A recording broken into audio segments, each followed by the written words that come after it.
Assalamualaikum, halo selamat siang pemirsa, senang sekali apa kabar Indonesia Siang kembali hadir menyapa Anda bersama saya Sita Paprika dan rekan saya. Dan saya Laura Luis. Apa kabar hari ini Sita? Alhamdulillah sehat Laura, saya punya pantun untuk Laura dan pemirsa hari ini. Wow, silahkan Sita. Makan ikan patin di pinggir jalan layang. Cakep. Sudah hari Senin, saatnya nonton Sita dan Laura di Apa Kabar Indonesia Siang. Wow, dan bicara hari Senin nih Sita, hari ini merupakan hari pertama siswa-siswa bersekolah di sekolah rakyat. Betul. Nanti kita akan lihat seperti apa fasilitas yang disediakan dan seperti apa evaluasi hari ini. Tapi sebelum itu kita awali informasi pertama Sita dan juga pemirsa. Seorang sopir minibus di Maluku Tengah, Maluku, dikeroyok sejumlah warga setempat hingga luka-luka di bagian tubuh.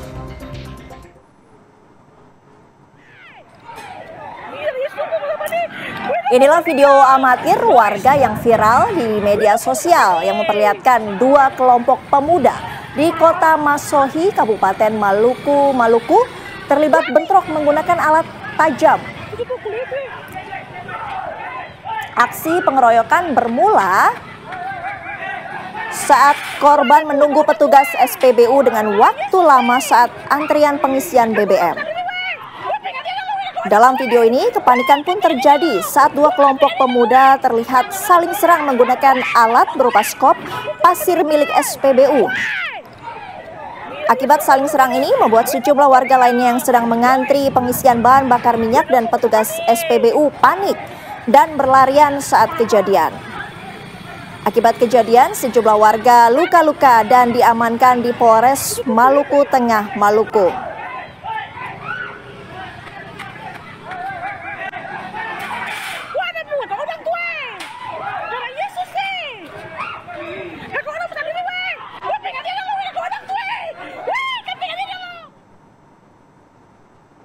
Seorang emak-emak pedagang kue menjadi korban begal di Bandar Lampung dan mengalami luka parah di bagian kepala usai mencoba mempertahankan sepeda motornya dari tangan 4 pelaku.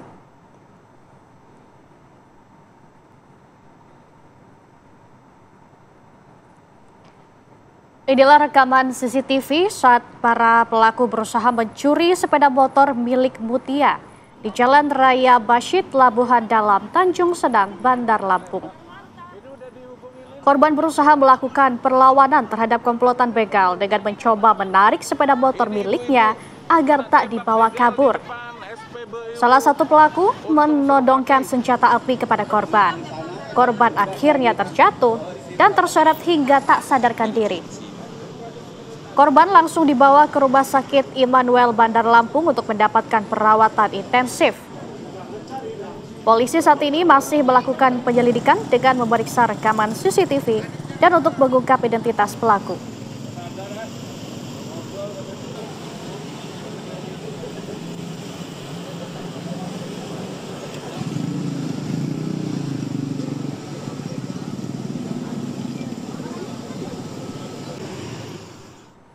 Pemirsa, seorang tukang ojek tewas usai diserang dan dirampok oleh orang tak dikenal di Kabupaten Puncak Jaya, Papua Tengah.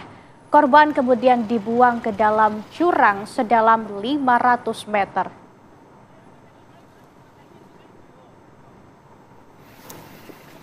Syafarudin ditemukan dalam kondisi tak bernyawa di jurang sedalam 500 meter di distrik Wanwi, Kabupaten Puncak Jaya, Provinsi Papua Tengah. Syafarudin diduga menjadi korban pembacokan dan perampokan oleh orang tak dikenal. Namun diduga kuat dilakukan oleh kelompok KKB pimpinan Lekagak Telenggen. Sebelumnya korban dilaporkan hilang sejak Jumat siang saat mengantar salah satu penumpang ke distrik Wanwi. Personil gabungan TNI Polri dikerahkan ke lokasi untuk melakukan evakuasi terhadap korban. Selanjutnya korban dibawa dengan berjalan kaki sejauh 5 km lantaran medan tidak bisa ditempuh dengan kendaraan. Dari hasil pemeriksaan awal ditemukan luka bacokan di bagian kepala dan kaki. Sementara motor dan ponsel korban hilang yang memperkuat dugaan bahwa korban menjadi sasaran pembacokan dan perampokan oleh orang tak dikenal.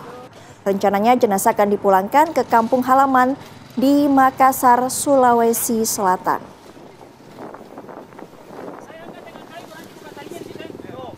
pasangan.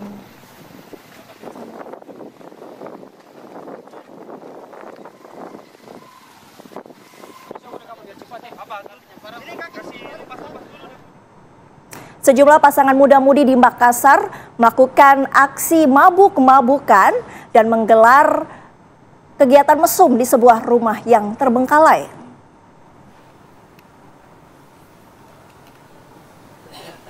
Tidak hanya pasangan kekasih, polisi turut mendapati bungkusan plastik bening bekas sabu, botol miras, dan lem untuk mabuk-mabukan. Sebelumnya polisi yang menerima aduan dalam patrolinya menggerebek pelaku kumpul kebo gelap-gelapan dalam satu kamar, pemirsa. Untuk pembinaan seluruh pasangan kekasih ini digiring ke kantor polisi hingga dilakukan pemanggilan orang tua.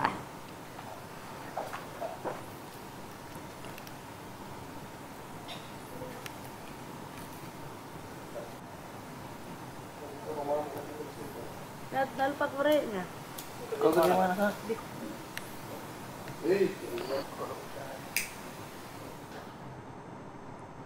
Seorang pesepeda tewas usai ditabrak mobil pick-up, pemirsa, di lajur cepat Jembatan Suramadu, sisi Bangkalan, Madura, Jawa Timur. Korban terpental terseret hingga 10 meter. Mobil pick-up berada di lajur tengah, tiba-tiba oleng ke kiri dan menabrak pesepeda. Korban inisial TA warga Kamal Bangkalan 57 tahun tewas dengan luka parah di bagian kepala. Sementara pengemudi mobil tetap tancap gas ke arah selatan. Kepolisian lalu lintas PJR Polda Jatim 8 Suramadu langsung mengevakuasi korban ke rumah sakit Syam Rabu Bangkalan dan kemudian diserahkan ke keluarga.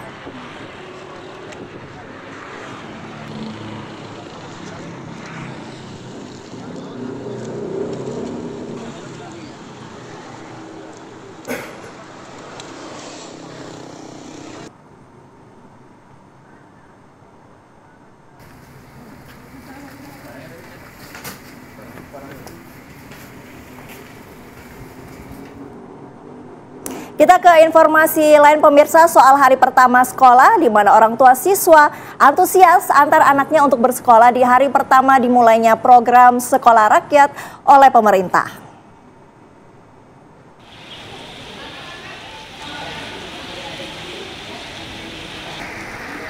Beberapa orang tua dan anak mulai mendatangi Sekolah Rakyat Polteksos yang berada di Jalan Insinyur Haji Juanda, Kota Bandung.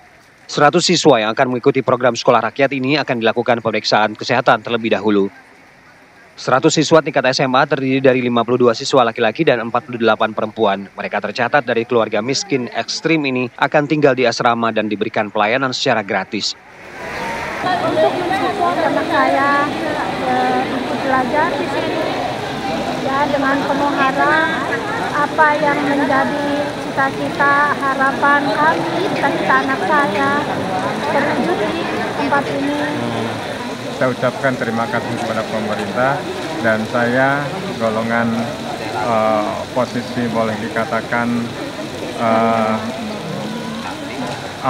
ekonomi dari paling bawah sehingga nantinya akan menjadi ujung tombak, mudah-mudahan gitu anak-anak kami bisa dididik di sini menjadi ujung tombak, bahkan menjadi boleh dikatakan para pemimpin-pemimpin yang akan datang. Meski dari keluarga tidak mampu, para orang tua siswa berharap anaknya bisa melanjutkan pendidikan.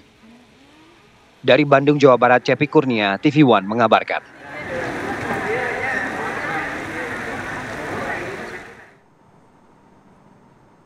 Memasuki tahun ajaran baru, pemirsa, pemerintah meresmikan Sekolah Rakyat Tingkat Menengah Pertama di Cibinong, Kabupaten Bogor, Jawa Barat.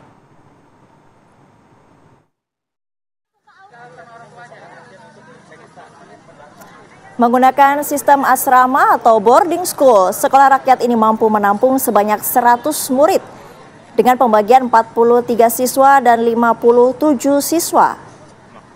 Nantinya seluruh pelajar akan menjalani masa pengenalan dan orientasi selama 2 hingga 3 bulan ke depan sebelum melakukan pembelajaran akademis. Disambut antusiasme meriah, para siswa ditemani orang tua murid telah mengantri sejak pagi untuk melakukan registrasi ulang yang dilanjutkan dengan pemeriksaan kesehatan. Masa pengenalan lingkungan sekolah MPLS ini turut juga dihadiri oleh Wakil Menteri Sosial Agus Jabo Priyono, Menteri Pemberdayaan Masyarakat Muhaimin Iskandar, Menteri Kesehatan Budi Gunadi Sadikin, Menteri Pan-RB Rini Widiantini, dan Kepala Komunikasi Presiden Hasan Nasbi. Sekolah Rakyat Kloter pertama ini resmi beroperasi di 62 titik lainnya, berfokus pada anak dari keluarga miskin dan miskin ekstrim. Program strategis ini diharapkan memutus rantai kemiskinan melalui pendidikan.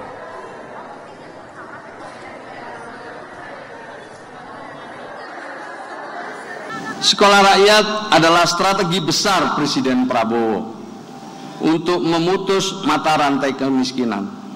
Sekolah rakyat hadir untuk menghentikan siklus kemiskinan antar generasi, memperluas akses pendidikan, menjamin pendidikan yang bermutu untuk anak keluarga miskin dan miskin ekstrim, dan tidak boleh ada yang tertinggal dalam pendidikan.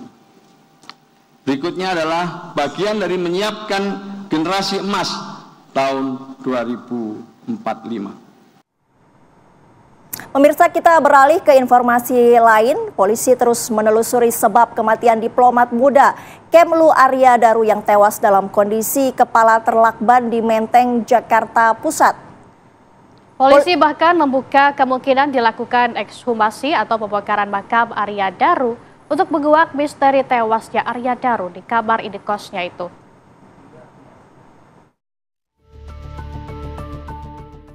Kematian diplomat muda Kementerian Luar Negeri Arya Daru Pangayunan masih menjadi teka-teki. Tak ada gerak-gerik mencurigakan yang nampak di kamera pengawas indekosnya membuat misteri kematian Arya Daru kian sulit dipecahkan. Dalam rekaman kamera pengawas, Arya masuk ke dalam kamar pada pukul 23:23 waktu Indonesia Barat, Senin 7 Juli 2025. Rekaman lain menunjukkan momen ketika penjaga kos memeriksa kamar korban. Penjaga kos terlihat berjalan di depan kamar sekitar pukul 00:28. Sambil memegang telepon, penjaga kos terlihat beberapa kali mengintip dan mendekati kamar kos. Diduga pekerja kos sedang menerima telepon dari keluarga korban untuk memeriksa kamar korban. Sementara video lain menunjukkan saat seorang pria berupaya membuka jendela dengan paksa karena pintu maupun jendela kamar kos Arya Daru Pangayunan dalam keadaan terkunci. Setelah jendela terbuka, bisa terlihat bahwa pintu terkunci dari dalam dengan slot kunci yang masih terpasang. Olah TKP ketiga pun digeber oleh tim kedokteran kepolisian, Puslap 4 dan tim Inafis. Saat ini polisi masih menunggu hasil autopsi jenazah Arya Daru dan fokus menganalisis semua barang bukti. Kemudian saat ini penyelidik juga masih menunggu hasil autopsi. Ya, saat ini masih berlangsung atau penyelidik masih menunggu hasil pemeriksaan organ dalam secara laboratoris, kemudian juga masih menunggu saat ini proses pemeriksaan patologi masih berlangsung. Kami tidak berbicara kemungkinan apapun yang ditemukan dari barang bukti. Jadi jenazah ini juga merupakan barang bukti. Jadi sifatnya jenazah itu barang bukti yang platinum, barang bukti yang utama. Polisi pun tak menutup kemungkinan untuk melakukan ekshumasi atau pembongkaran makam Arya Daru bila dibutuhkan oleh penyidik. Ya, nanti penyelidiklah yang akan mempertimbangkan ya. Ini masih terus dilakukan pendalaman. Tadi yang saya sampaikan masih menunggu hasil otopsi. Ya, masih beberapa hal perlu dilakukan pendalaman lagi. Kalau ditemukan mayat masih utuh dalam ruangan, dalam kamar seperti ini, otopsi atau ekshumasi tidak perlu dilakukan ulang. Cukup sekali karena itu harus sampai tuntas otopsi seperti yang terjadi pada tubuh jenazah Arya ini. Ya, jadi kalau sampai ada ekshumasi ulang berarti ada tindakan yang belum diambil oleh tim forensik Polri. Ini yang harusnya dihindari seperti hal-hal yang akan merugikan penyidikan itu sendiri.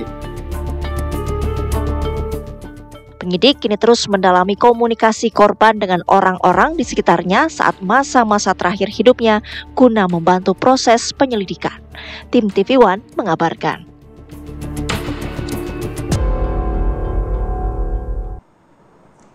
Anda kembali lagi di Apa Kabar Indonesia Siang. Laura dan juga pemirsa, ini harus hati-hati kalau naik kereta di KRL atau di stasiun kereta jarak jauh. Karena ada seorang pria yang tengah menyeberang di pintu perlintasan kereta terjebak kakinya selama setengah jam. Diduga ia tidak melihat lubang di antara rel lantaran kondisi jalan yang gelap.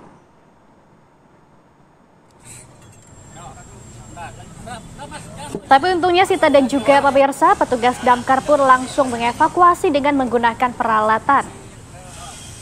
Proses evakuasi berjalan hati-hati untuk bisa mengangkatnya karena kaki kanan lelaki berusia 23 tahun ini terjerembab sekitar 30 menit. Di pinggir aja, no, di pinggir.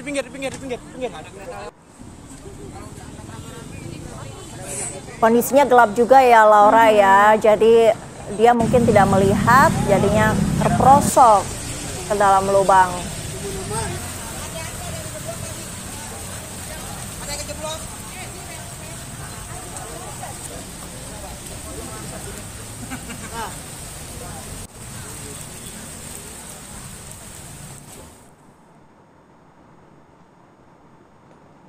Seakan tidak ada habisnya pemirsa, parkir liar getok harga kembali terjadi di Bandung, Jawa Barat. Kali ini getok parkir menimpa pengunjung rumah makan di Jalan Pungkur, Kota Bandung, Jawa Barat. Saya kasih 3, kan saya bilang 30 nggak bisa. Itu jangan mahal-mahal. Dalam video yang beredar, tampak seorang pria bertopi biru meminta uang parkir Rp50.000 kepada sopir mobil yang membawa pengunjung rumah makan pada Jumat 11 Juli 2025. Pengunjung yang berada di dalam mobil itu lalu merekam aksi pelaku. Namun setelah tahu dirinya direkam, pelaku menurunkan tarif parkir menjadi Rp30.000. Kanit Reskrim Polsek Regol Ibda Budi Umaran membenarkan kejadian tersebut. Seusai kejadian, petugas Polsek Regol dan Dinas Perhubungan Kota Bandung menangkap juru parkir tersebut. Setelah diamankan Polsek, juru parkir itu pun diserahkan ke Dishub Kota Bandung untuk dilakukan pembinaan. Lebih mahal daripada bayar parkir di mall ya Laura ya. Benar, dan untungnya ini era digital ya, apa-apa bisa direkam supaya bisa menjadi bukti dan efek jerah juga. Parkirnya berapa? Jangan tembak-tembak parkir kalau saya nggak suka. Enggak, ibu maunya berapa sok? Saya kasih 3, kan saya bilang 30 nggak bisa. Itu jangan mahal-mahal.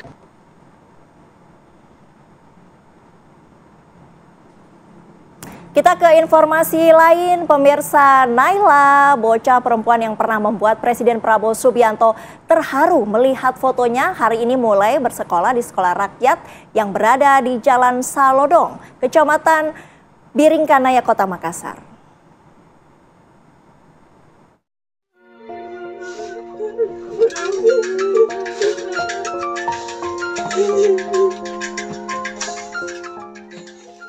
Inilah Naila yang beberapa bulan lalu membuat Presiden Prabowo Subianto terharu saat melihat foto Naila tersenyum berseragam sekolah duduk di depan rumahnya.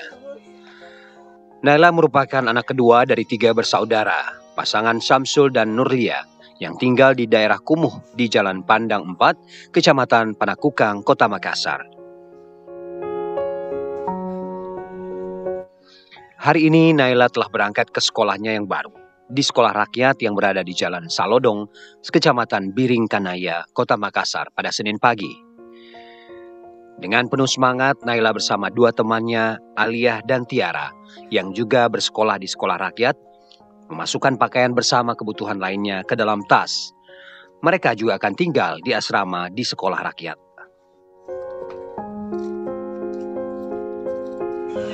Naik SMP. 1 SMP. Oh, kelas 1 SMP? Iya. Kenapa pilih sekolah di sana?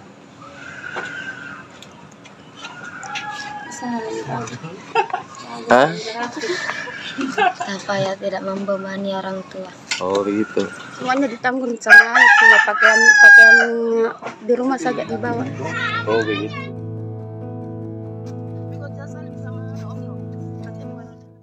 Hari ini, sekolah rakyat mulai uji coba beroperasi di seluruh Indonesia, termasuk di Kota Makassar yang berlokasi di Jalan Salodong, Kelurahan Untia, Kecamatan Biring Kanaya, Kota Makassar.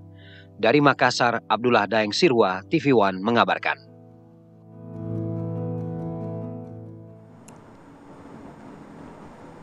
Dari Makassar kita ke Banyuasin, Sumatera Selatan, pemirsa, di mana di sana ada seorang nelayan yang tertembak di perairan perbatasan Tanjung Jabung Timur dan perairan Sungsang.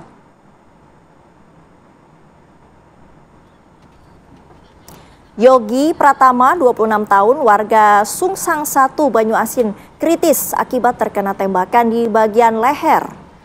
Sementara kapten kapal nelayan bersama rekannya berhasil selamat. Yogi selanjutnya dibawa ke Rumah Sakit Al Rashid di Palembang. Peristiwa bermula saat korban yang naik kapal pompong. Sebuah kapal pompong milik nelayan terkena tembakan sedang mencari ikan di kawasan perbatasan perairan Tanjung Jabung Timur dengan perbatasan Sungsang Banyuasin. Tak lama berselang didatangi oleh kapal diduga milik TNI Angkatan Laut. Beberapa kapal nelayan pun berusaha pergi, namun kapal nelayan mendapatkan beberapa kali tembakan. Sementara itu, pihak Lanal dan Posal Sungsang belum memberikan keterangan terkait tragedi penembakan kapal milik nelayan ini.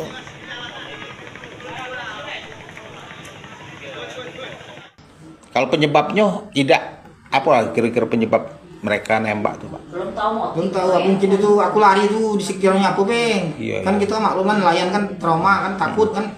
Memang sering nelayan ditakut-takuti. Aku pernah sering dulu, Pak, ya. Ditakut-takuti, Pak. Malah ditahan dulu pernah ya ditangkap di. Informasi lain pemirsa soal para pengguna kereta komuter, terutama yang biasa menitipkan sepeda motor mereka di stasiun.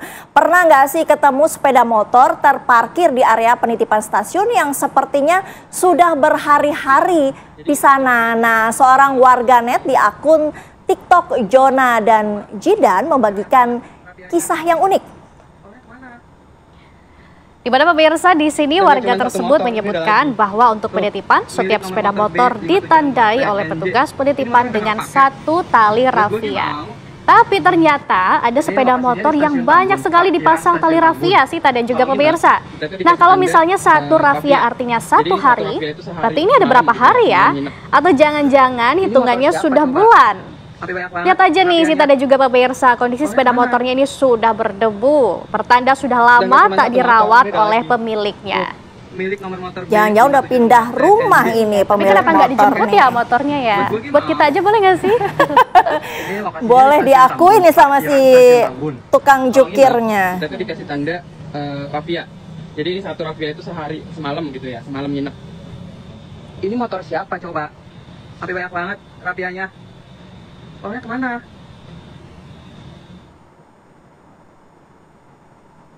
Pemirsa, seorang pemotor terekam kamera melaju di jalan tol Padalarang, Cileunyi, Bandung, Jawa Barat.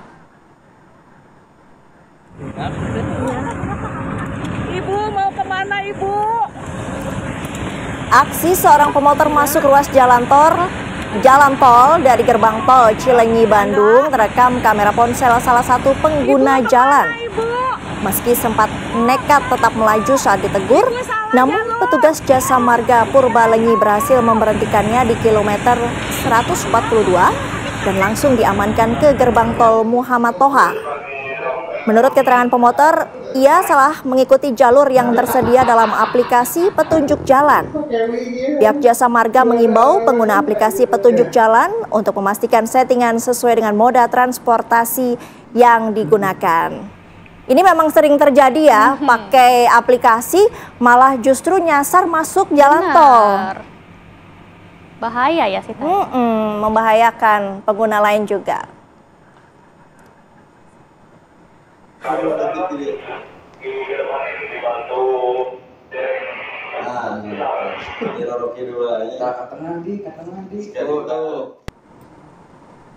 Anda kembali lagi di Apa Kabar Indonesia Siang. Pemirsa, hari pertama masuk sekolah di tahun ajaran baru diwarnai dengan para orang tua siswa berebut bangku paling depan di Tangerang, Banten, dan Kuningan, Jawa Barat. Sementara itu di Trenggalek, Jawa Timur, ada sekolah yang hanya mendapat 1 siswa baru.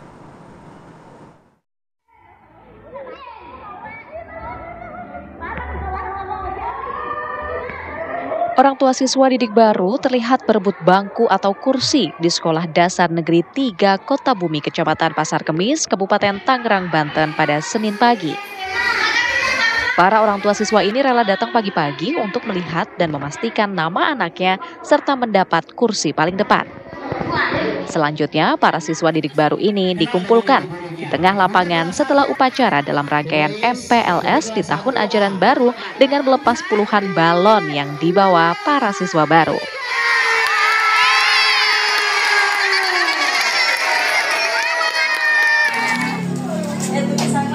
Hari masih gelap, para siswa Sekolah Dasar Negeri 1 Desa Cilaja, Kecamatan Keramat Mulia, Kabupaten Kuningan, Jawa Barat, rela berangkat sejak subuh dengan diantar orang tuanya demi mendapatkan bangku paling depan. Sejumlah orang tua mengaku memilih bangku paling depan agar sang anak lebih fokus belajar serta terlihat oleh guru. Tradisi berebut bangku ini sudah biasa dilakukan di Sekolah SD Negeri 1 Cilaja setiap tahun ajaran baru tiba. Setelah mendapat bangku, para siswa pun harus menunggu untuk mulai belajar.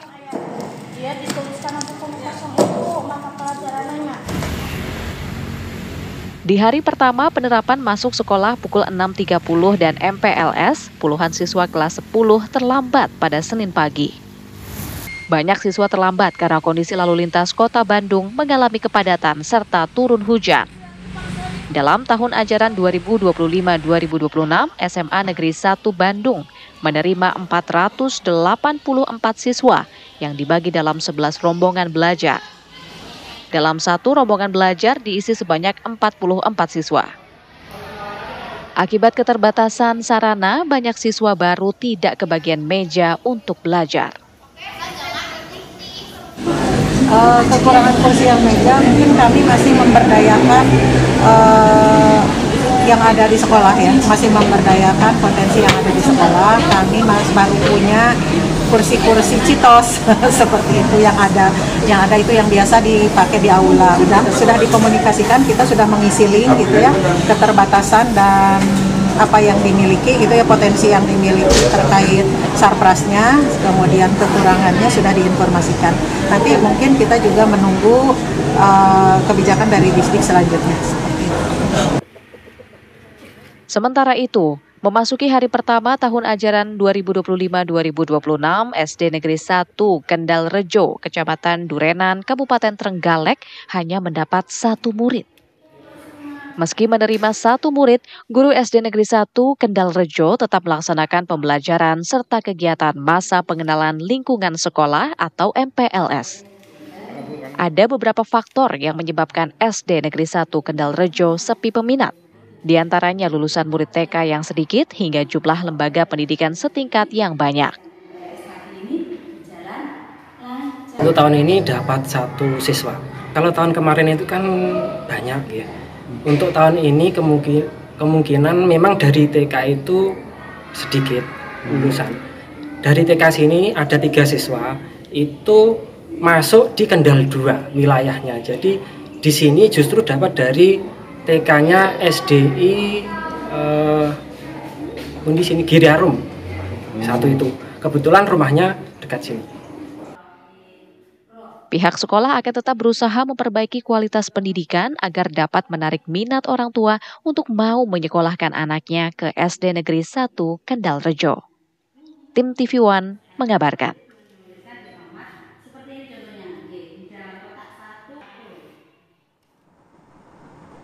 Dan pemirsa, untuk membahas fenomena-fenomena yang terjadi di hari pertama sekolah, kita akan berdialog bersama Koordinator Nasional P2G, Bapak Satriwan Salim. Selamat siang, Pak Satriwan. Mbak Laura, Mbak Sita. Baik, Pak, ini kita melihat fenomena-fenomena ini. Ini apa sih, Pak, yang sebenarnya menjadi masalah mulai dari pendaftaran siswa baru sampai dengan fenomena perebutan bangku?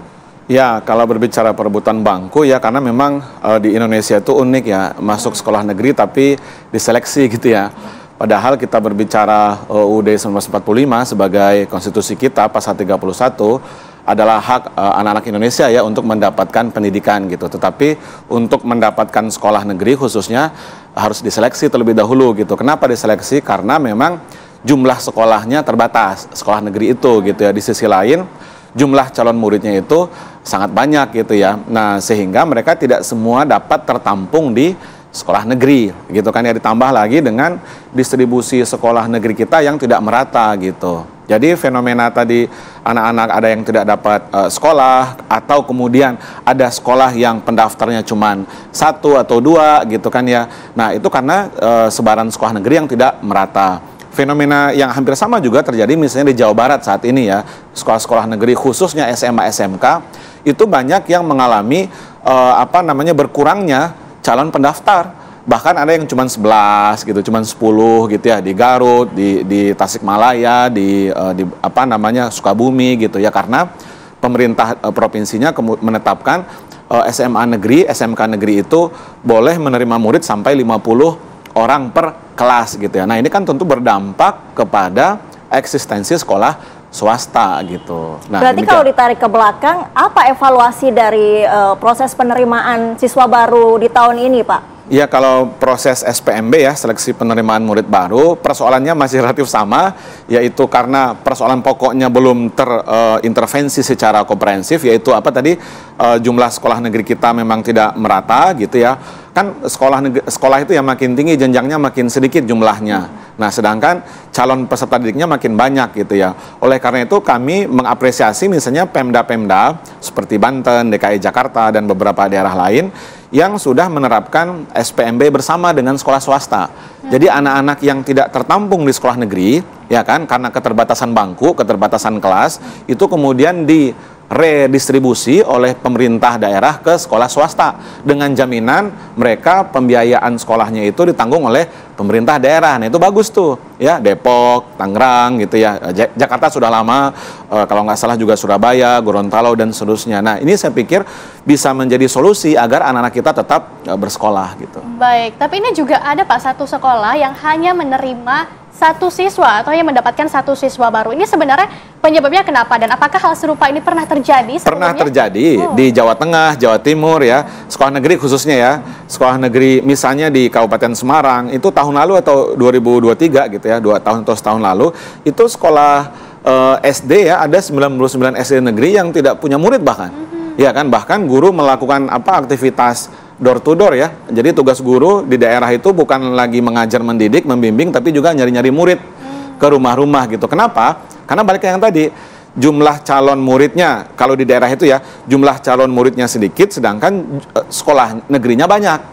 Tadi persoalannya apa? Tidak meratanya kan distribusi sekolah negeri kita gitu. Nah, itu terjadi di tingkat SD, SMP itu yang paling banyak. Apalagi ada konteks daerah tertentu yang SD-nya itu berdekatan. Ya kan, nah makanya solusinya kemudian adalah di regrouping ya, itu menjadi solusi juga kemudian gitu. Jadi SD 1, SD 02, SD 03 itu digabung saja gitu misalnya. Nah, kami melihat persoalan SPMB atau PPDB kita ya masih hal yang sama tadi gitu. Nah, di sisi lain juga pemerintah harus mempertimbangkan keberadaan sekolah swasta agar tidak yang seperti sekarang terjadi di Jabar ya, sekolah swastanya justru kekurangan murid gitu. Tadi soal pemerataan bisa dialihkan ke sekolah swasta ya Pak ya? Ya. Sekolah swasta yang seperti apa dan bagaimana nanti skema pembiayaan dari bantuan dari pemerintah daerahnya? Ya, saya pikir contohnya presidennya sudah banyak. Tadi saya sebut Depok itu berapa puluh sekolah swasta ya, SD gitu ya, yang SD SMP mau saya, karena di bawah pemerintah kota yang ditanggung pembiayaannya oleh pemerintah kota. Itu setahu saya semua komponen pembiayaan, ya kan, apakah itu SPP, uang pangkal gitu ya.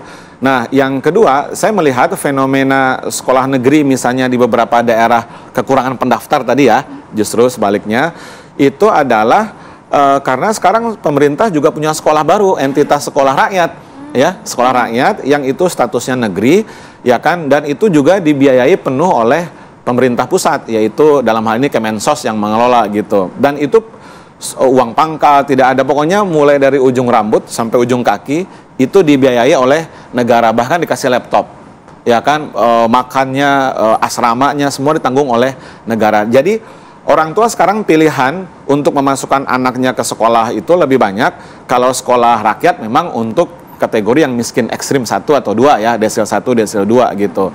Nah, tapi balik yang tadi, saya pikir dengan banyaknya entitas sekolah seperti ini gitu ya, jangan sampai ada yang dirugikan, ya kan? Yaitu misalnya entitas sekolah swasta atau sekolah-sekolah negeri yang kekurangan murid tadi, ini berdampak negatif juga loh bagi gurunya. Kalau kekurangan murid berarti gurunya bisa tidak dapat tunjangan profesi guru, tunjangan sertifikasi, karena jamnya sedikit, ya kan, kelasnya sedikit gitu. Nah, itu juga harus dipertimbangkan, diperbaiki kemudian gitu. Bicara sekolah rakyat, tentunya kita juga melihat warna-warna baru pada hari ini ya Pak ya. Dan apa evaluasinya? Tapi jangan dijawab dulu Pak Satriwan, nanti akan kita bahas usai jeda. Pemirsa tetaplah bersama kami di Apa Kabar Indonesia Siang.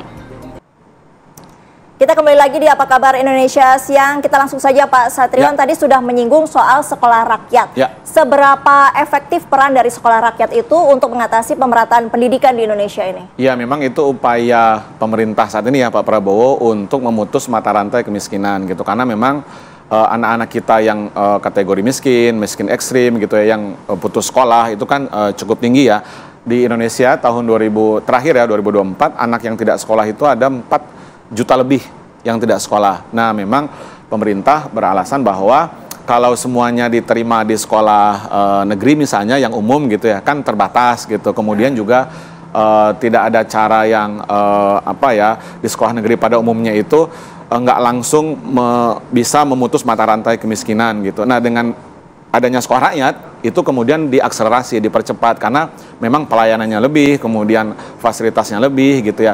Walaupun kami juga mengkritisi misalnya ini apakah menciptakan segregasi sosial gitu kan ya, karena anak-anak yang miskin kan pasti ada labeling kan dari temennya, wah kamu sekolah di mana? Di sekolah rakyat. Wah, berarti anak miskin kan gitu ya. Itu memang salah satu negatifnya. Tapi memang positifnya adalah orang tua kita itu yang dari keluarga miskin, ekstrim dan miskin, itu punya pilihan untuk menyekolahkan anaknya di sekolah rakyat. Karena tadi saya katakan pembiayaannya itu sepenuhnya oleh pemerintah. Bahkan tadi makannya juga di cover, kemudian kebutuhan, buku, seragam. Tadi saya katakan mulai dari ujung rambut sampai ujung kaki, bahkan dikasih laptop, semuanya ditanggung oleh pemerintah. Jadi saya pikir ini mari kita lihat bagaimana efektivitasnya. Tapi yang jelas di hari pertama ini orang tuanya cukup banyak yang terharu karena harus berpisah dengan anaknya ya, orang tua murid. Karena kan konsepnya asrama kan, boarding school gitu. Bayangkan anak SD yang lagi lucu-lucunya gitu ya, kemudian mereka berasrama gitu ya. Kalau SMA sudah mulai remaja akhir itu biasanya teman diskusi orang tua mungkin di rumah, sekarang diasramakan. Tentu akan berat rasanya hati mereka. Itu yang terjadi memang. Baik, kemudian Pak Satriwan kita juga membahas efektivitas. Ini biasanya siswa baru pada hari pertama sekolah di tahun ajaran baru ada program MPLS ya Pak? Ya, betul. Ini seberapa efektif kira-kira dan apa yang harus dipersiapkan oleh guru, murid, bahkan orang tua? Ya, saya pikir ini bagus. Kemdikbud saat ini kan sudah mengeluarkan surat edaran ya tentang MPLS ya nomor 10 tahun 2025 dengan tema besar yaitu MPLS yang ramah gitu ya. Jadi saya pikir ini adalah momentum untuk mengenalkan lingkungan sekolah, apakah itu kurikulumnya, kegiatan sekolah, intrakurikuler, ekstrakurikuler gitu ya, kakak kelasnya, adik kelas, bukan adik kelas ya, justru mereka yang adik kelas ya. Kemudian siapa tenaga kependidikan, fasilitas sekolah. Jadi saya pikir bagus. Nah, sekarang juga didorong oleh Kementerian Kependudukan, itu ada kalau nggak salah namanya gerakan Ayah Mengantar Anak di hari pertama sekolah ya, dalam rangka gerakan Ayah Teladan Indonesia kalau nggak salah gitu. Surat edaran nomor 7 tahun 2025 ini saya pikir bagus ya, tapi tidak semua tentu ayah bisa mengantarkan karena ayahnya ada yang bekerja juga di pagi hari gitu ya, ada yang jadi guru juga gitu kan, juga menyiapkan hal yang lain. Jadi saya pikir ini adalah momentum yang tepat bagaimana mengantarkan anak-anak kita di sekolah, lalu sekolah harus menghadirkan suasana pembelajaran yang aman, yang nyaman, yang menggembirakan, karena pengalaman pertama itu biasanya first impression itu pasti itu akan menentukan juga bagaimana dia nanti di sekolah itu. Jangan-jangan di sekolahnya ada bullying, belum apa-apa sudah ada pakai yang aneh-aneh kan, pakai name tag yang nggak jelas, pakai tutup kepala, warna kaos kaki yang belang-belang, kan dulu ngalamin ya gitu. Iya, betul, nah, saya pikir itu harus ditiadakan gitu. Sudah dilarang sebenarnya ya kalau menurut surat edaran Menteri Pendidikan tadi ya nomor 10 gitu. Jadi nggak boleh tuh menggunakan atribut yang hanya mencari sensasi ya, tidak ada esensinya sebenarnya gitu. Jadi harus yang edukatif gitu. Pak, tadi saya penasaran satu terakhir nih Pak, kan kalau di sekolah biasa ada yang tidak ada siswanya ya, tahun ini. Kalau di sekolah rakyat sendiri ada tidak ya daerah mana yang tidak ada muridnya justru tahun ini? Ini menarik pertanyaannya. Setahu saya data yang terakhir 2025 ini Juli gitu ya, ada satu daerah Kabupaten Sumeneb kalau tidak salah ya, Madura, Jawa Timur itu sekolah rakyatnya nggak ada pendaftar ya, nggak ada pendaftar. Saya pikir ini harus jadi evaluasi dari Kemensos dan Dinas Sosial atau Pemda gitu ya. Kenapa ini tidak ada pendaftar? Dugaan saya Sumeneb tidak ada pendaftar sekolah rakyat itu karena sosialisasi ke orang tuanya yang mendadak gitu ya. Kemudian juga yang kedua, orang tua sudah terlanjur menyekolahkan anaknya ke sekolah negeri maupun swasta. Jadi kalau mau keluar lagi nggak enak kalau ke sekolah swasta, keluar lagi uangnya hilang dong gitu ya, uang pendaftarannya gitu ya. Jadi betul. Lebih baik menyekolahkan di sekolah negeri atau swasta. Jadi saya pikir sekolah rakyat ini tentu program yang mari kita lihat bagaimana efektivitasnya ke depan, tetapi jangan sampai kayak yang tadi sekolah negeri tidak ada pendaftar juga gitu ya. Nah tentu ini anggarannya besar tapi tidak berdampak langsung kepada anak-anak kita gitu. Baik, memang kalau bahas pendidikan ini udah panjang isu yang akan kita bahas ya Pak ya, mengenai isu senioritas dan lain-lain, dan tentunya kita berharap semoga pemerataan pendidikan akan segera berlangsung dengan baik di Indonesia demi kemajuan pendidikan. Terima kasih Pak Satriwan, terima kasih bergabung bersama kami di Apa Kabar Indonesia Siang.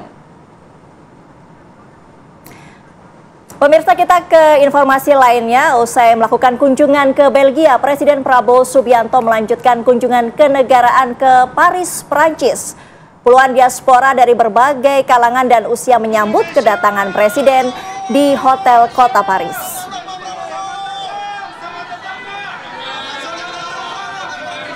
Inilah orang-orang Indonesia di Prancis yang antusias untuk melihat langsung Presiden Prabowo Subianto. Selain diaspora, turut menyambut kedatangan Presiden, jajaran Menteri, Ketua Umum Kadin Indonesia Anindya Novian Bakri, pimpinan redaksi dari sejumlah media, pengusaha, hingga tokoh dan delegasi lainnya. Presiden Prabowo Subianto akan menjadi tamu kehormatan Presiden Emmanuel Macron dalam perayaan Hari Nasional Prancis, Bastille Day.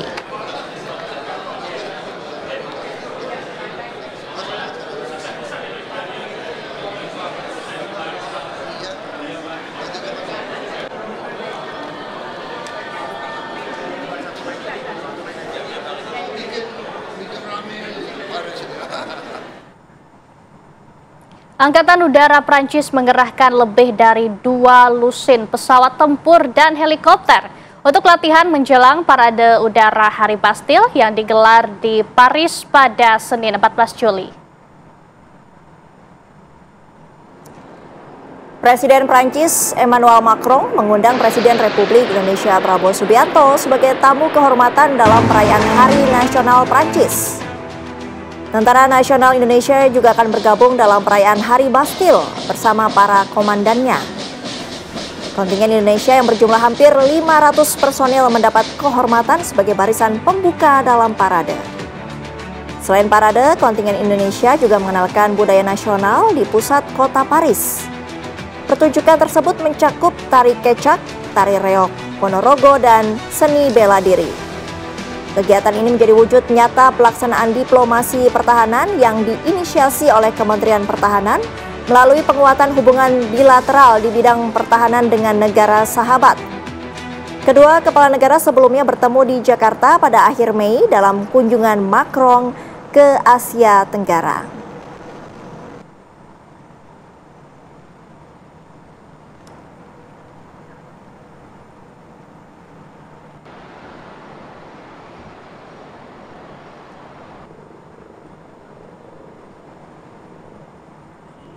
Sementara itu, jajaran prajurit Indonesia siap memeriahkan Parade Hari Nasional Prancis Bastille Day Senin 14 Juli sebagai tamu kehormatan.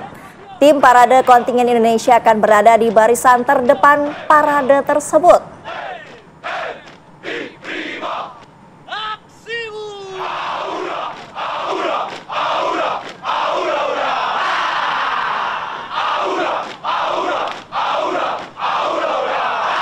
Yel-yel perang penuh semangat diteriakkan oleh kontingen Satgas Patriot 2 di Paris, Prancis. Barisan Parade Indonesia yang merupakan gabungan TNI dengan Polri mendapat kehormatan sebagai pasukan pertama yang akan melangkah tepat di depan podium Presiden Prancis Emmanuel Macron. Presiden Prabowo Subianto juga akan hadir dalam parade Senin sebagai tamu kehormatan atas undangan langsung dari Macron. Kontingen Indonesia mengikuti sesi latihan intensif di lokasi utama parade. Pasukan tuan rumah Prancis juga berlatih menjelang puncak peringatan Bastille Day.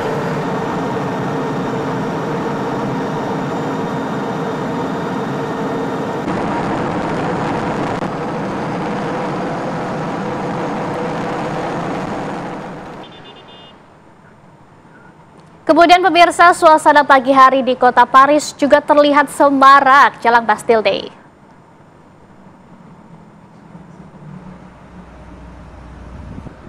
Persiapan sudah dilakukan di pagi hari jelang parade militer tertua di Eropa tersebut. Pasukan pengamanan dari militer Prancis juga sudah tampak bersiaga di lapangan. Begitu pula dengan warga Prancis yang sejak pagi sudah berkumpul di Champs-Élysées, Paris untuk melihat gelaran Bastille Day. Presiden Prabowo Subianto akan menjadi tamu kehormatan Presiden Prancis Emmanuel Macron pada perayaan Hari Nasional Prancis Bastille Day. Untuk pertama kalinya, pasukan Tentara Nasional Indonesia TNI dan drum band Lokananta akan berpartisipasi dalam parade militer di Champs-Élysées.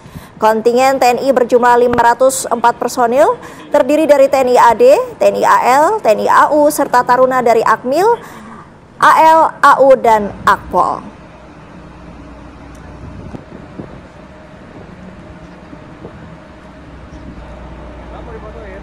Oh iya, foto yuk. Anda kembali menyaksikan Apa Kabar Indonesia Siang, pemirsa. Kita ke informasi berikutnya, di mana Direktorat Polairut Polda Jawa Timur memastikan proses penyelidikan tenggelamnya KMP Tunu Pratama Jaya akan mengedepankan metode ilmiah atau Scientific Crime Investigation. Proses penyelidikan salah satunya dengan memindai kondisi dasar laut untuk memetakan kondisi bangkai KMP Tunu Pratama Jaya. Pemindaian telah dilakukan menggunakan side scan sonar milik Polairut di lokasi objek kapal tenggelam. Data hasil pemindaian menunjukkan bahwa kapal berada di kedalaman antara 47 meter hingga 50 meter dari permukaan laut. Scientific Crime Investigation perlu dilakukan untuk memastikan apa yang menjadi penyebab kapal tenggelam. Selain data-data dari kapal yang tenggelam, penyidik Polairut Polda Jatim juga telah memeriksa 17 saksi dari 54 orang saksi yang diperiksa bersama tim penyidik Polresta Banyuwangi.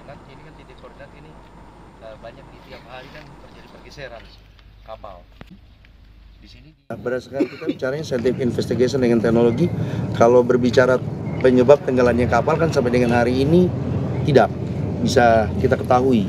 Harus pada saat kapal itu kita naikkan dan kita bisa melihat sejauh mana kapal itu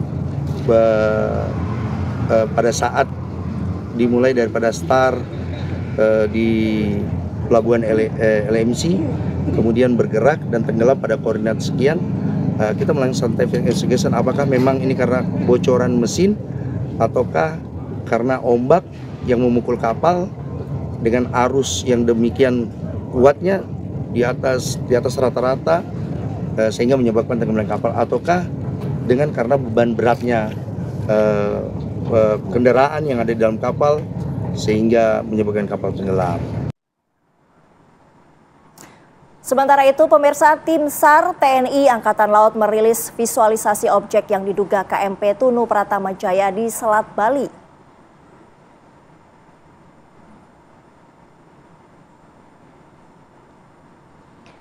Ini merupakan video bawah air yang dioperasikan dari geladak KRI Spica oleh tim penyelam TNI AL dari Dislam Air Kormada 2. Temuan visualisasi bangkai kapal ini menjadi capaian penting dalam operasi SAR gabungan, sekaligus menjadi dasar bagi Basarnas untuk menetapkan titik lokasi KMP Tunu Pratama Jaya. Dengan temuan ini, langkah-langkah penanganan lebih lanjut dapat segera dilakukan.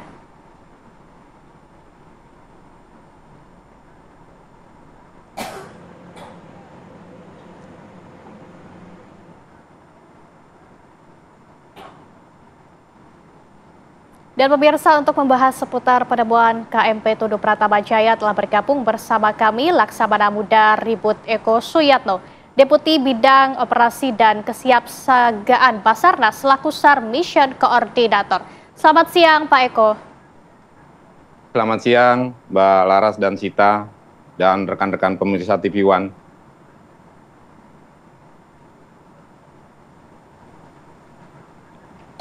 Baik Pak. Bisa Anda jelaskan update informasi terbaru ini mengenai KMP Tunu Pratama Jaya yang telah ditemukan? Mungkin berapa korban yang masih hilang, Pak Eko? Baik, terima kasih Mbak Laras dan Mbak Sita dan pemirsa TV One sekalian.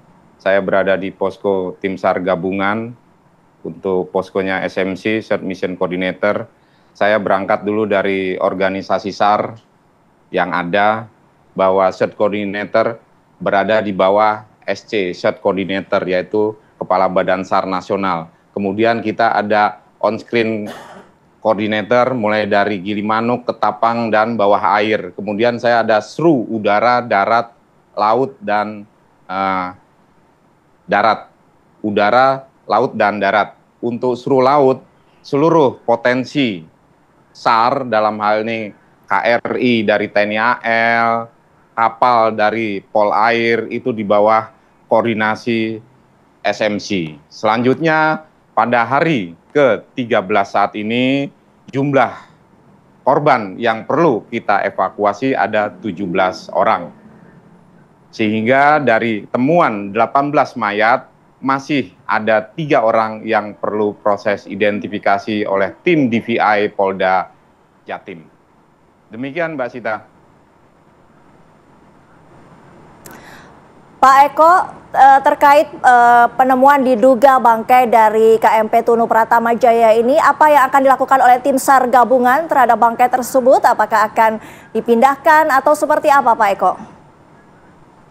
Baik, untuk hasil temuan dari deteksi bawah air mulai tanggal 9 bulan 7 2025 pukul 20.20 oleh KRI Spika, itu kita tindak lanjuti dengan pendeteksian video bawah air. Dari video yang tadi sudah ditampilkan oleh TV One dan gambaran 2 dimensi dari jajaran SMC yaitu Airut Polda Jatim, ini kita sudah dapat gambaran bawah airnya. Sehingga gambaran bawah air ini menjadikan saran masukan kita kepada Search Coordinator dan kepada pihak-pihak terkait. Untuk langkah selanjutnya, manakala dari fix datum sudah diketemukan, nanti akan ada upaya pengangkatan dan evakuasi korban yang mungkin diduga masih ada di dalam kapal. Ini masih diduga. Sehingga langkah-langkah ini harus dikomunikasikan dan dikoordinasikan dengan seluruh stakeholder pemerintah dalam upaya pengangkatannya. Karena dalam peraturan Undang-Undang Pelayaran 17 nomor 2008 itu disebutkan kewenangannya. Kemudian berdasarkan Permen Peraturan Menteri Perhubungan sudah ada juga. Sehingga inilah yang perlu kami komunikasikan, kegiatan pengangkatan, wreck removal, dan evakuasi korban yang terjebak di dalam kapal bisa kita lakukan secara optimal. Demikian Mbak Sita. Baik, Pak Eko, tadi Anda sebutkan akan dilakukan pengangkatan kapal. Ini apa yang perlu disiapkan, kemudian apa juga yang menjadi tantangan? Yang perlu disiapkan adalah kita berkoordinasi dengan Direktorat KPLP Kementerian Perhubungan sesuai peran dan fungsi dari Direktorat KPLP dalam memberikan keamanan, keselamatan, alur pelayaran di setiap titik penyeberangan. Kemudian kami hanya melakukan pencarian, pertolongan, dan evakuasi. Tugas Basarnas. Kemudian sepanjang kami melakukan pencarian, pertolongan, dan evakuasi korban, kami mengamati permukaan laut tidak adanya diketemukan kebocoran dari tangki bahan bakar. Karena manakala terjadi kebocoran, kami pun harus berkoordinasi dengan Direktorat KPLP dalam penanganan oil spill. Sehingga dampak lingkungan tidak merusak dari tumpahan minyak yang ada. Sebagaimana yang saya sampaikan, sejauh ini sepanjang kami melakukan pencarian dan pertolongan sampai dengan hari ke-13, tidak diketemukan adanya oil spill yang terjadi oleh kapal yang tenggelam. Demikian Mbak Sita. Pak Eko, apabila nanti seluruh jenazah dari penumpang KMP Tunu Pratama Jaya ini ditemukan yang kemungkinan masih terjebak di dalam kapal, apakah bangkai kapal ini nanti akan dipindahkan atau tetap berada di tempatnya saat ini, Pak Eko? Yang pasti tentu harus diangkat, Mbak Sita, karena hal ini sesuai dengan kegiatan wreck removal yang diatur oleh Undang-Undang 17 tahun 2008 tentang pelayaran, Undang-Undang nomor 5 tahun 2010 tentang kenavigasian, dan Peraturan Menteri Perhubungan nomor 71 tahun 2013 tentang pekerjaan bawah air. Itu yang kemudian dirubah oleh Permenhub nomor 38 tahun 2018. Sehingga dengan dasar-dasar tersebut, kami akan mengkomunikasikan, mengkoordinasikan dengan Direktorat KPLP upaya langkah-langkah selanjutnya, sehingga inilah saran kami kepada pimpinan sehingga bisa diambil suatu langkah-langkah yang komprehensif dan upaya pengangkatan kapal sesuai aturan yang ada memang harus dilakukan. Karena sejauh ini berdasarkan sejarah dan situasi kapal-kapal yang tenggelam di Selat Bali belum pernah ada pengangkatan, sehingga dengan adanya kedalaman yang masih logis bisa kita lakukan upaya salvage, kami akan berupaya mengkomunikasikan hal tersebut kepada pihak-pihak yang terkait. Namun keputusan ada pada pimpinan. Demikian Mbak Sita. Baik, kemudian untuk pengangkatan kapal ini apakah akan melibatkan kapal asing, Pak Eko? Sebagai saran tindak kami, tentunya lebih baik kami menggunakan kemampuan sumber daya manusia dalam negeri, karena sudah ada kok kemampuan tersebut. Dan doakan saja para generasi muda kita, para pekerja bawah air kita mampu dengan kapal salvage-nya dan dengan teknologi yang terkininya, sehingga ini akan menunjukkan jati diri bangsa kita bahwa kita mampu dalam memberikan pertolongan, penyelamatan kepada masyarakat Indonesia yang membutuhkan. Demikian, Mbak. Terima kasih Bapak Laksamana Muda Ribut Eko Suyanto, Deputi Bidang Operasi dan Kesiapsiagaan Basarnas atas informasinya. Anda masih menyaksikan Apa Kabar Indonesia Siang. Pemirsa, seorang pria yang melakukan aksi bunuh diri menggegerkan warga di Makassar, Sulawesi Selatan Jumat lalu. Awalnya korban sulit diidentifikasi karena tidak ditemukan tanda pengenal, namun belakangan diketahui korban merupakan seorang dosen di jurusan pendidikan khusus Fakultas Ilmu Pendidikan Universitas Negeri Makassar. Pada Jumat lalu, warga sekitar kampus Poltekkes Makassar geger temuan sesosok pria tanpa identitas yang tergantung di pohon. Usai kejadian, Reskrim Polsek Rapocini, Inafis Polrestabes Makassar, dan Dokpol Polda Sulawesi Selatan langsung menggelar olah TKP. Dan jasad korban kemudian dievakuasi ke Rumah Sakit Bayangkara Makassar guna dilakukan penyelidikan lebih lanjut. Awalnya sesosok pria tersebut ditemukan tanpa identitas, namun belakangan diketahui sesosok pria tersebut merupakan seorang dosen di jurusan pendidikan khusus Fakultas Ilmu Pendidikan Universitas Negeri Makassar.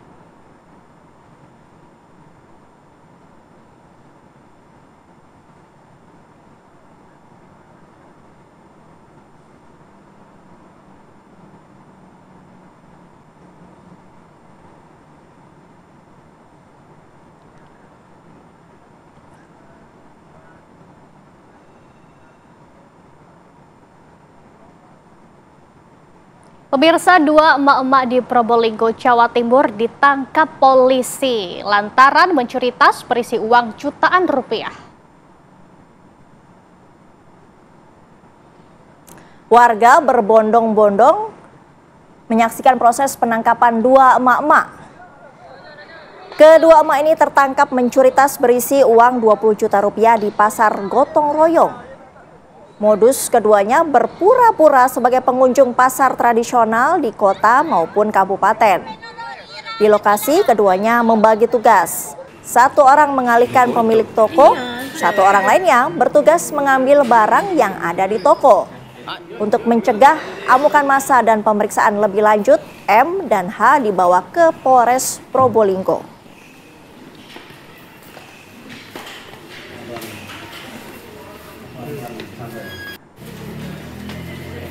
Botak ini.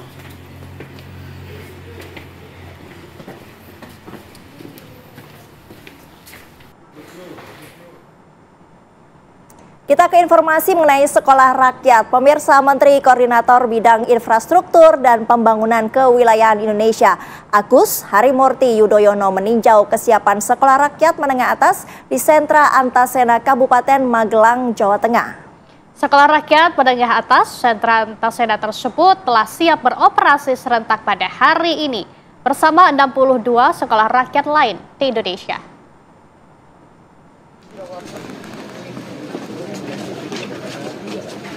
Menteri Koordinator Bidang Infrastruktur dan Pembangunan Kewilayahan Indonesia, Agus Harimurti Yudhoyono meninjau langsung kesiapan sekolah rakyat menengah atas di Sentra Antasena Kabupaten Magelang, Jawa Tengah.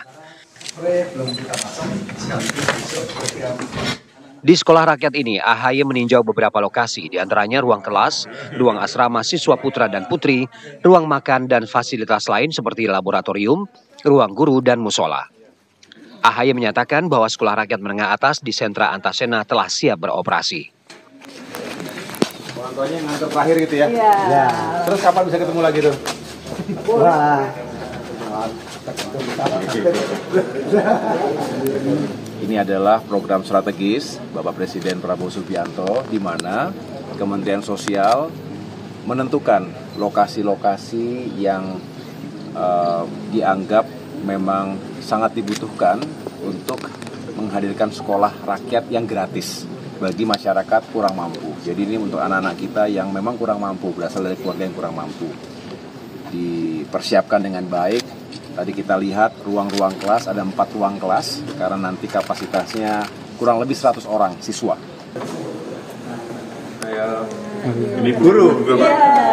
Di sekolah rakyat menengah atas Sentra Antasena Magelang ini tercatat ada 100 siswa, diantaranya 48 siswa putra dan sisanya siswa putri. Diharapkan anak-anak di bawah angka kemiskinan bisa mendapat pendidikan yang layak, berkualitas, yang bisa menjadi generasi bangsa yang lebih baik ke depannya. Dari Magelang, Jawa Tengah, Edi Suryana, TV One mengabarkan. Berapa, Mbak? Biologi. Waduh, saya dulu biologi agak berat itu. Karena ngapalin nama-nama alat ini, nama-nama alat. Kita ke informasi lain, pemirsa. Ratusan sopir truk melakukan mogok nasional menuntut pencabutan Undang-Undang Over Dimensi Overload atau ODOL di Garut, Jawa Barat berlangsung ricuh. Dorok, kagok. Dorok, teman. Kericuhan terjadi saat ratusan sopir truk menghadang dan mensweeping bus angkutan umum di Simpang 4 Sigobing, Garut, Jawa Barat.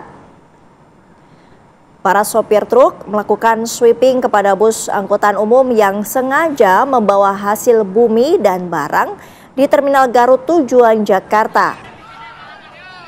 Para sopir truk pun menurunkan paksa barang yang sudah diangkut oleh bus. Pihak kepolisian menyatakan untuk para sopir dan kondektur bus diimbau tak menggunakan bus untuk dijadikan angkutan barang maupun angkutan hasil bumi. Hal itu merupakan pelanggaran lalu lintas karena bus adalah peruntukan angkutan umum manusia.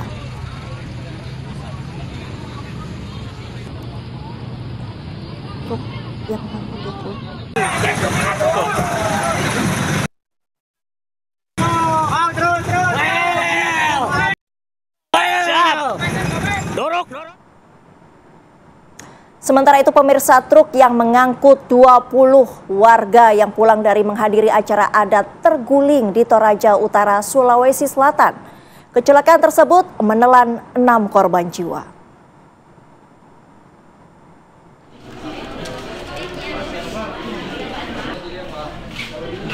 Usai menghadiri upacara adat Rambu Solo di Kecamatan Rindingalo, truk pengangkut 20 warga terguling saat melintasi di tikungan tajam Lembang Sereale, Kecamatan Tikala, Kabupaten Toraja Utara, Sulawesi Selatan. 4 orang penumpang meninggal dunia di tempat, sedangkan 7 orang kritis dan 9 orang lainnya mengalami luka ringan. Sejumlah warga sekitar dan warga yang melintas saat kejadian terjadi langsung berupaya mengevakuasi seluruh korban ke Rumah Sakit Elim Rante Pau. Diketahui truk pengangkut 20 warga ini melaju cukup kencang dan hilang kendali saat memasuki wilayah Sereale hingga terguling di tikungan tajam yang menurun. Sementara itu diketahui korban meninggal dunia bertambah 2 menjadi 6 orang. Korban yang meninggal dunia sempat mendapatkan perawatan intensif di ruang IGD, namun nyawanya tak tertolong karena luka cukup serius.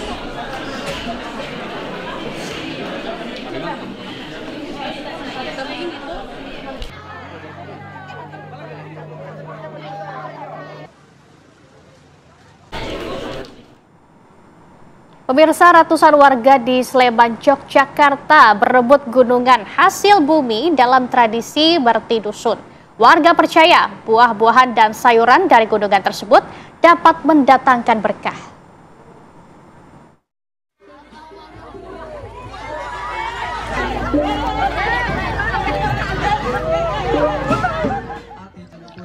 Warga Ngaran Sayegan, Sleman ramai-ramai menyerbu gunungan hasil bumi di sebuah lapangan dalam tradisi Merti Dusun. Dalam hitungan menit, gunungan berisi hasil bumi seperti sayuran dan buah-buahan ludes tak tersisa. Warga percaya akan mendapatkan berkah jika mendapatkan hasil gunungan. Iya, ini apa aja nih buat rebutan, Pak? Ada terang, ada bawang, ada ubi. Iya. Mau diapakan nanti, Pak, ini, Pak? Itu dimasak. Masak, iya. Ini tadi rebutan kenapa, Bu, emang, Bu? Dia dapat berkah, Pak. Iya. Ini mau diapakan sayurnya, Bu? Mau disayur. Iya, harapannya apa, Bu, dengan ini, Bu? Ya, semoga menjadi berkah.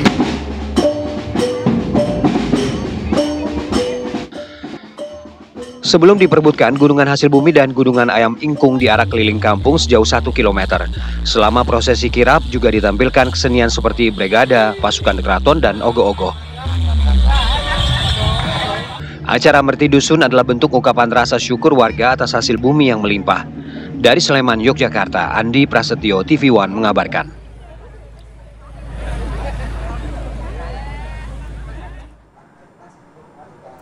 Informasi tadi sekaligus menutup Apa Kabar Indonesia siang hari ini. Sesaat lagi Anda dapat menyaksikan program Kabar Merah Putih bersama Shena Damayana. Saya Sita Paprika dan rekan saya Laura Luis, mewakili kru yang bertugas mengucapkan terima kasih. Selamat siang dan sampai jumpa.